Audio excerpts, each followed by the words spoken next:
Objektif evaluasi ini dihasilkan ialah yang pertama untuk menghuraikan kenapa bahasa Melayu dijadikan bahasa kebangsaan. Yang kedua, menerangkan kepentingan perkara 152 Perlembagaan Persekutuan. Dan yang ketiga, menghuraikan maksud Akta 32.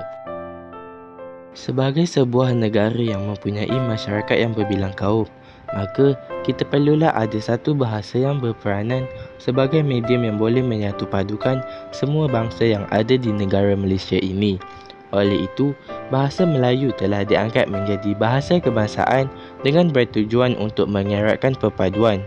Oleh itu, perkara 152 Perlembagaan Persekutuan diperkenalkan dengan menjelaskan bahawa bahasa Melayu atau bahasa Malaysia adalah bahasa rasmi dan berperanan sebagai bahasa kebangsaan. Dalam perkara 152 juga telah diperjelaskan yang bahasa Melayu sebagai bahasa komunikasi perpaduan seterusnya menjadi jambatan penghubung antara semua kaum yang ada di Malaysia. Kedudukan bahasa Melayu sebagai bahasa rasmi tidak boleh dipertikaikan. Hal ini termaktub dalam perkara 10(4) iaitu bahasa Melayu sebagai bahasa rasmi yang sensitif dan dilarang untuk dibahas. Parlimen tidak boleh meminda isu berkaitan bahasa sekiranya tidak mendapat sokongan sekurang-kurangnya 2/3 dari setiap Dewan dan perkenan dari Majlis Raja-Raja Melayu. Kedudukan bahasa Melayu sebagai bahasa rasmi telah dimantapkan lagi dengan Akta Bahasa Kebangsaan 1967. Akta Bahasa Kebangsaan 1967 atau dikenali sebagai Akta 32 telah mula dikuatkuasikan pada 1 Julai 1971. Akta ini menetapkan bahawa segala urusan rasmi kerajaan harus menggunakan bahasa Melayu sebagai bahasa pengantar dan semua mahkamah wajib menggunakan bahasa Melayu kecuali pemberian keterangan oleh saksi. Kepentingan bahasa Melayu sebagai bahasa ilmu yang menjadi medium pengajaran dan pembelajaran telah membawa kepada pewartaan Akta Pendidikan 1961, pindaan 1996. Kesimpulannya, bahasa Melayu harus diperhatikan dari setahun jagung lagi kerana bahasa Melayu adalah identiti kita sebagai rakyat Malaysia.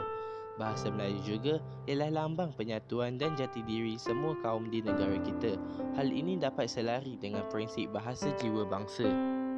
Datuk Seri Ismail Sabri Yaakob menegur agensi kerajaan, swasta, syarikat berkaitan kerajaan yang dilihat kurang menggunakan bahasa Melayu sebagai bahasa kebangsaan. Perdana Menteri berharap pihak berkaitan dapat menggunakan bahasa kebangsaan dalam segala urusan. Ini termasuk mesyuarat dan persidangan. Tambahnya lagi, ia sebagai usaha dan peranan Malaysia bagi memastikan bahasa Melayu terus berkembang dan digunakan bersama-sama bahasa lain. Jelas Ismail Sabri, keluarga Malaysia perlu berbangga bahasa kebangsaan berada di tangga ke-10 daripada 20 bahasa yang popular seluruh dunia.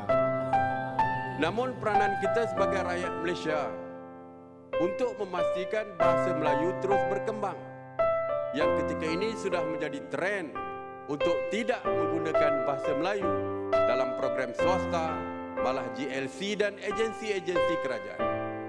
Mesyuarat agensi dan GLC juga kadang-kadang menggunakan bahasa Inggeris.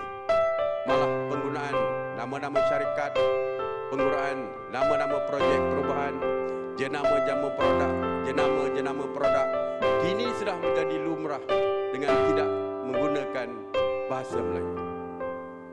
Saya berharap tiap persidangan, mesyuarat dan lain-lain mesti menggunakan bahasa Melayu selepas ini.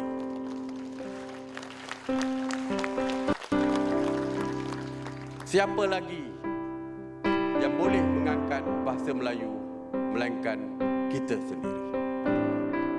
Beliau berkata demikian ketika berucap pada malam kemuncak pidato antarabangsa bahasa Melayu PABM Piala Perdana Menteri 2021 di Universiti Teknologi Malaysia UTM Johor. Dalam PABM